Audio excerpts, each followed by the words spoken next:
Hello there, and welcome to the How to Market Your Horse Business podcast. My name is Denise Alvarez, and I am so glad you're joining me here today. Now, before we get into the marketing lessons that I have to share with you from a recent Garth Brooks concert, I will quickly introduce myself just in case we are new friends. So as I said, my name is Denise, and through my business, Storm Lily Marketing, I get to help dream-chasing horse business owners to clarify your messaging and make a doable marketing plan to help you turn your online audience into your customers. I do that through one-on-one coaching as well as website design and content and Social Stride, my monthly coaching program. I do each of these things, including the podcast, because I want to help you be out in the barn, out in the arena, out in the pasture, wherever it is with the horses, right? Doing what it is that you love to do. And for some of you, I should say behind a camera, because I know I have a number of equine photographer friends as well. So that is why on this podcast, you can expect a mix of step-by-step strategies and basic how-tos to help you not only see what's possible for your business, but I'm also here to guide you through that process so you can make it happen. Now, as I mentioned, today is a little different than norm. You're not exactly getting step-by-step strategies, but you will definitely walk away with some practical takeaways, I promise. Because whether you're a fan of country music or not, I bet you have heard of Garth Brooks. But here's the thing. Did you know you can actually learn quite a bit about marketing from him? Honestly, I am sure there are more than 6 lessons to be learned from him and from his team, because the takeaways that I have for you today aren't even specifically related to how he markets himself or his business, so to speak. But they are definitely things that are going to apply to you as a horse business owner that are going to help you to market well, I promise. Now, I'm a big believer in lifelong learning and being in a constant state of learning. And honestly, I'm guessing that you are too, since you're here on the podcast. And since I love marketing and I love content, that means you're often going to find me pulling out my phone and jotting down takeaways, ideas, and lessons that I learned in seemingly random places that I just don't want to forget. And that's exactly what I was doing on my last birthday, October 1st, when I went to a Garth Brooks concert with my mom and my sister. It was super, super fun, great experience. And of course, I was thinking about how the things I was learning there, the takeaways that I was having, writing in my notes, I was thinking about how I can share those with you as well. Because as I said, I'm sure you've heard of Garth Brooks. You might even know some of his songs. But even if you don't love country music, the lessons that I took away from my concert experience will apply to you. I promise. They are not country music related, okay? So what I would love to do is share with you some of the lessons that I took away that stood out to me throughout the night of the concert. And of course, get ready to take action, because with each lesson I'm going to share with you, you will get a practical takeaway. I know, I just can't help it. That's how I'm wired. All right. So let's dive in. Here are 6 marketing lessons from my recent Garth Brooks concert experience. Lesson number 1 is the power of a team, right? The way that Garth introduced his band members, the team members on stage with him. So I know that his team is larger than what's on stage. But he took the time to personally introduce each band member. And it wasn't like everybody all at once and just their names. He literally would sing a song and do an introduction, sing a song and do an introduction, and really give personal introductions, right? So he talked about how long this person had been with them. He talked about what everybody on the team, on the band loves about this person, what they bring to the table, maybe one of his favorite memories. Obviously, he talked about how he couldn't imagine doing this thing without them. And he knows his name might be on the t-shirts, but he can't do this alone. And I'm sure he wouldn't want to do it alone, right? So here is my takeaway for this one. If you have a team, do you acknowledge the people on your team publicly? Do they know how much you appreciate them? And do your customers know how much you appreciate your team? And if you don't have a team, I guarantee that there are people that have supported you and continue to support you along the way in your entrepreneurship journey. So I want to encourage you to give some personal thanks to them. Give some public acknowledgement to them as well, right? Let people know that you are not a one-man show, even though some days I know it may feel like it. And let others know that you have a team and that you acknowledge the power of a team. All right, so that's takeaway number 1. Takeaway number 2 is the value of connection. Right? Now, you've heard me talk about building connections a ton here on the podcast, so you definitely know that's connected to marketing. So where did I get this from at the Garth Brooks concert? His audience feels connected to him. And I know this is the case for many artists. Okay, so insert your favorite artist here, right? Because I'm sure you feel connected to them in some way, right? So Garth has been doing this for a very long time. They have been singing his songs for years and years, right? For decades at this point. They know his story. Many of them, I am sure, feel like they know him, even if they don't. And the thing is, that connection, that idea of really feeling connected to him, keeps them coming back again and again. This was my first Garth concert, but I have plenty of friends who have been time and time again, and that will keep going. And honestly, that's how I am with Kenny Chesney. I'm a big fan and I enjoy his concerts. So that connection, though, is what keeps them coming back. So my takeaway for you is to look for ways to build a connection with your audience. All right. We have talked about this before, whether it's your social media content, your emails, in-person engagement, face-to-face engagement, when you're teaching at a clinic or have a presentation, when you're doing one-on-one services, look for ways that you can build that connection with your audience, okay? That's going to keep them coming back to you. All right, takeaway number 3, lesson number 3, is the value of using imagery and noises even, believe it or not, that are unique to you. And I have to say noise, while music is not a noise, right? But you hear it because I was at a concert.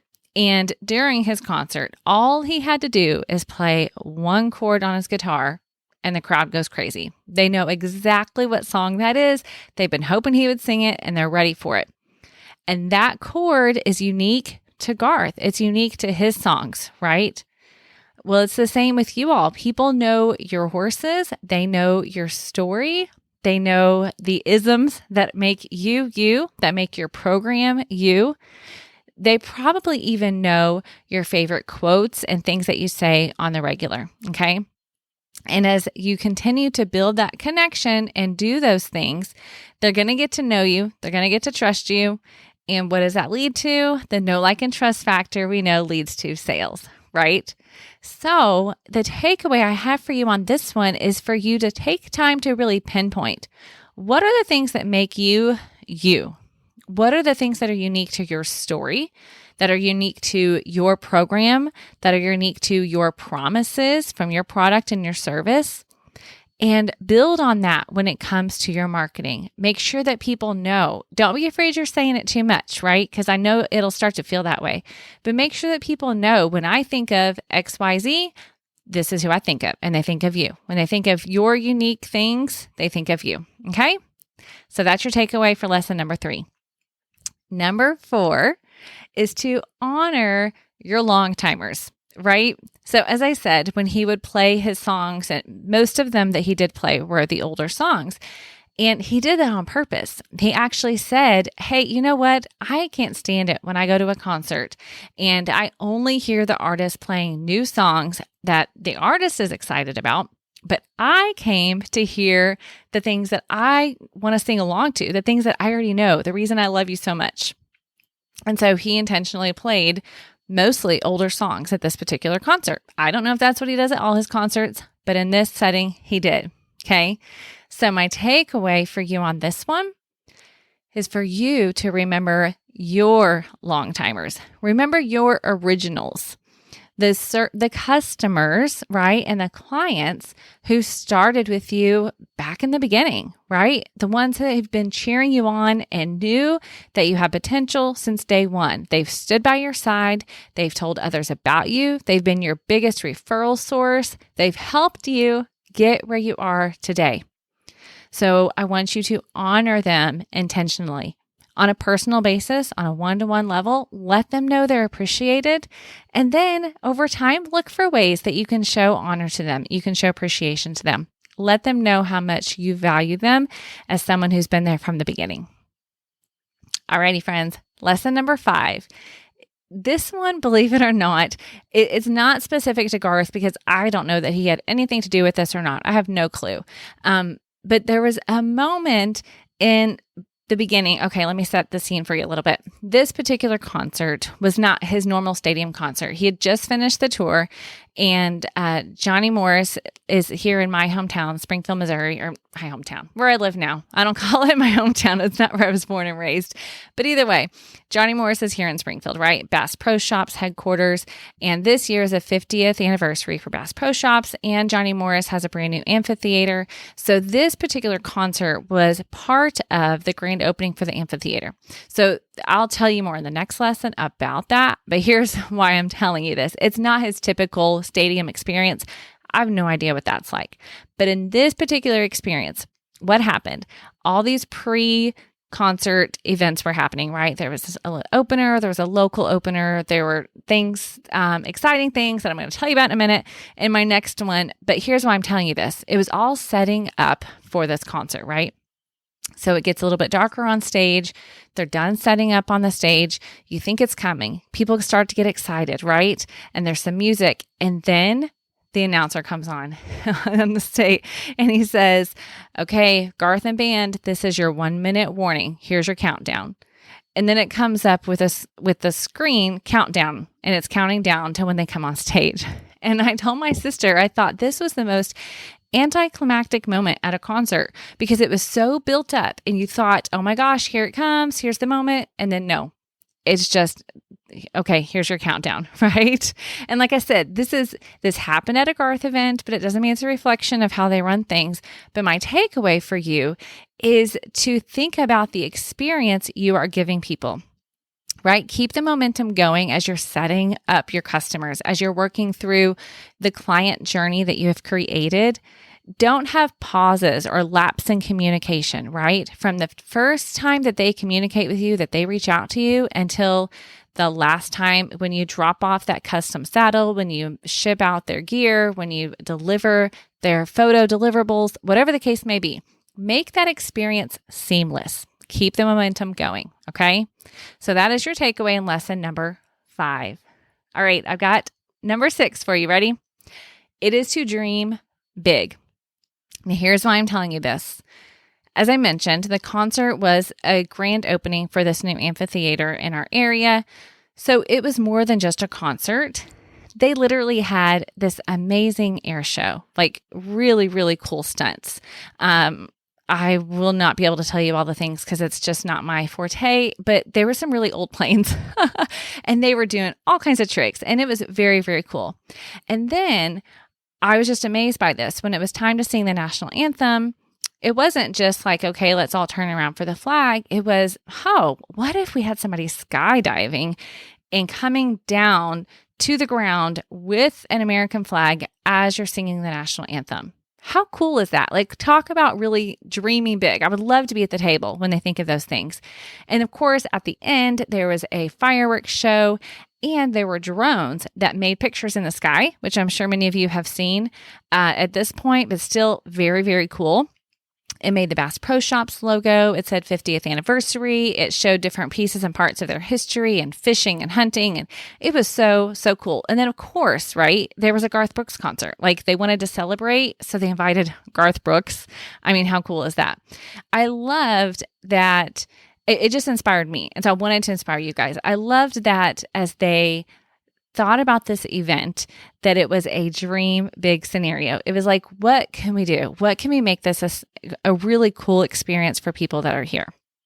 So my takeaway for you is to keep chasing those dreams. All right. I know that you have a vision in your heart. You've got dreams, and I don't want you to diminish those. I want you to keep running after them. All right. Keep taking action, and don't ever stop dreaming. Okay, now I told you I'm a Kenny Chesney girl, so I do have one bonus takeaway for you, or so one bonus lesson with a takeaway, right? And this one is from Kenny Chesney. So I have been to 2 concerts so far. My sister and I went to a couple of concerts together. It's a blast. And here's what I'll tell you from a Kenny Chesney concert that is my marketing lesson for you. And that is the value of building a community around your brand. All right. So if you all know Kenny Chesney, you know that he has what he calls the No Shoes Nation. And that's his people, right? That's his community. There's a song, there's a flag, there's shirts, all the things, right? He's built a community. So it's really not just about Kenny Chesney. It's about the community. I think that's so, so brilliant. And so my takeaway for you on that is to do the same. Look at ways that you can build a community around your brand. Take it outside of just you and make it about your people and your audience. All right. Okay, friends, I hope you enjoyed this out of the box episode here on the podcast. And honestly, as I looked back on these, I thought, well, are these marketing lessons or life lessons? And I think some of them definitely could be both. So I hope that you are encouraged, and I hope that you are ready to take action and dream big and take these takeaways and apply them in your horse business. All right. Now, I'm super excited because this is episode 99, friends. So by the way, if you want these highlights, if you want this list, you can head to the show notes at stormlily.com/99, and you will see this list there on my website. But as well, I want to let you know that next week is episode 100. I can hardly believe it. I'm stoked. I'm so excited. And I hope you guys are too, because I've got some fun things up my sleeve for next week. So stay tuned next week for episode 100. It's going to be super fun. Okay, friends, that is all I've got for you today. Remember to head to the show notes at stormlily.com/99. And of course, if this episode was helpful and inspiring to you, I'd be so grateful if you would send it on to a friend. You can send them the show notes link, or you can just share directly from your podcast player, send them a text message and say, hey, you need to check this one out. All right. I'll see you guys next week for episode 100. Have an amazing day.